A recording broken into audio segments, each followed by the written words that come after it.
Moi je suis en train de repartir de Cauterets après une petite semaine de pause à Paris pour revoir les copains, la famille. C'était génial. C'était vraiment super sympa. Donc il y a une petite section que j'ai pas fait entre Lucin-Sauveur et Cauterets, hein, mais bon je l'ai fait l'année dernière à la même époque. Donc on va dire que ça compte.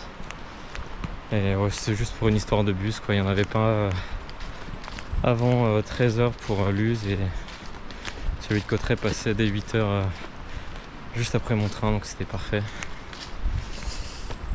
Et puis voilà, on est reparti hein, pour une petite semaine je pense dans les Pyrénées, donc ça va passer vite. J'ai profité à fond de ces derniers moments de montagne avant de rattraper le chemin de Saint-Jacques. Donc ça y est, on y est là, hein, c'est la dernière ligne droite de ce voyage. Donc j'ai vraiment hâte, je pense que je vais vraiment apprécier prendre mon temps, ralentir aussi un peu mon rythme pour adoucir aussi un peu l'atterrissage. Mais vraiment hâte de voir ce qui m'attend là. Je suis très curieux de voir ce que va donner aussi le chemin de Saint-Jacques.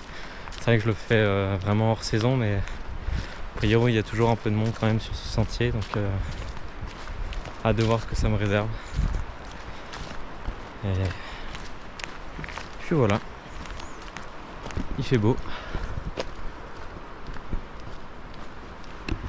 J'espère que ça va se tenir un peu. Et c'est reparti.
C'est pas mal pour une reprise, hein.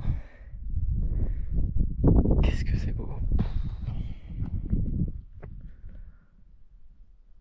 Qu'est-ce que c'est beau.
Encore une fois, superbe.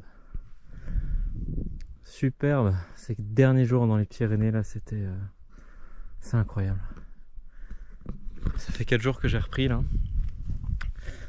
Et tous les jours je me prends des énormes claques comme ça. Que ce soit le lac d'Arémouli, le pic du Midi d'Osso, plateau de Sanchez là ce matin. C'est que du bonheur. Hier aussi là le chemin de la Mature, magnifique. Et puis là qu'est-ce que... c'est assez sauvage, il n'y a personne. Silence absolu, on n'entend que le vent.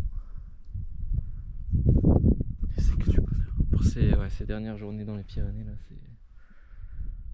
c'est assez incroyable. Donc là, juste là, on peut le faire en direct, hein. Je vais passer le col, et de l'autre côté du col, c'est l'Espagne. Et donc pendant 2-3 jours là, je vais suivre un peu la frontière franco-espagnole avant d'arriver à Roncevaux. Et c'est là en fait où je vais commencer le chemin de Saint-Jacques. Donc la fin dans les montagnes approche. Donc j'en profite, j'ai de la chance avec le temps. Ce matin il a un peu plu, mais ça s'est vite dégagé. Bon, en fait le col est pas tout, enfin, c'est un peu plus haut. Je le ferai tout à l'heure. Mais quelle chance avec le temps. A priori les prochains jours vont être très bons aussi. Il fait chaud pour un mois d'octobre. Ils annoncent jusqu'à 25 degrés là dans les prochains jours, donc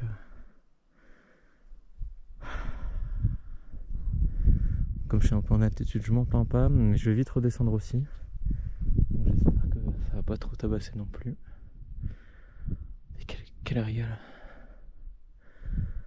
Quel régal.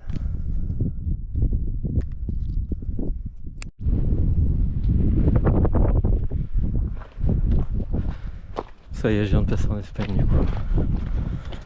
C'est vraiment impressionnant ce changement de décor là, c'est vraiment brutal. On passe du vert à du très minéral. Ça me rappelle un peu les Balkans, cet aspect un peu karstique, très sec.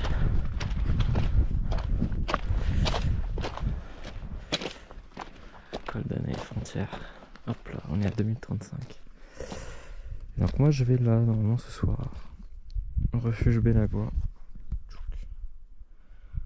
10 bornes encore. Ça va le faire. Parce que là je suis un peu à court de bouffe et dans les villages tout commence à être fermé en fait. Et quand c'est ouvert, les plages horaires ne marchent pas, enfin vont pas dans mon sens. Soit c'est fermé le lundi, mardi ou des trucs comme ça. Il y a toujours un petit truc qui va pas, et là je commence à être à court. Donc là le refuge il est ouvert toute l'année. Ils prennent la carte bleue. Normalement ce soir j'ai de quoi manger.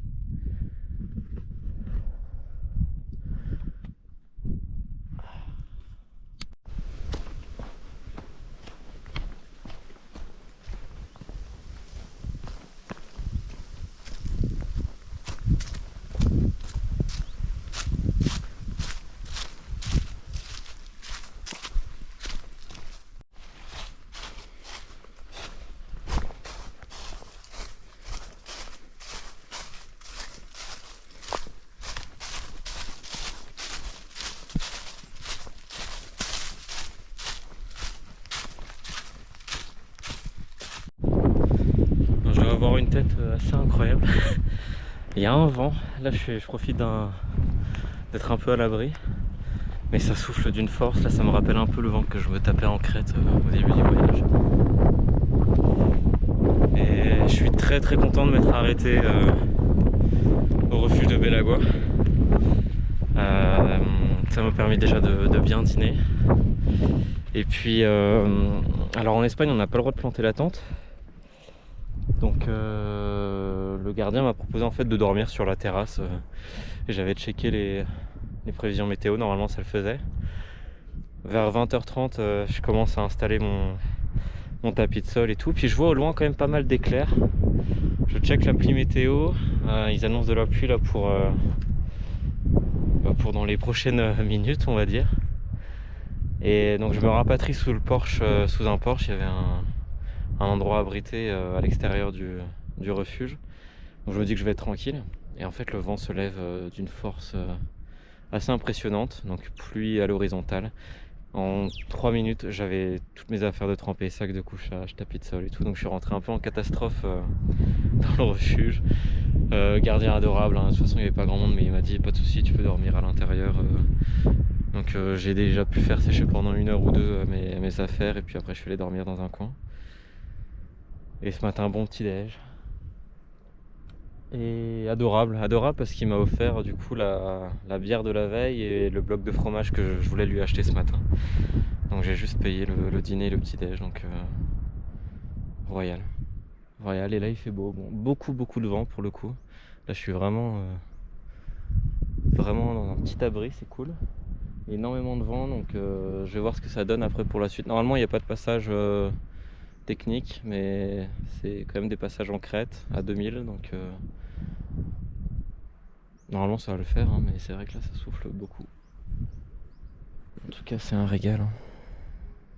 C'est un régal.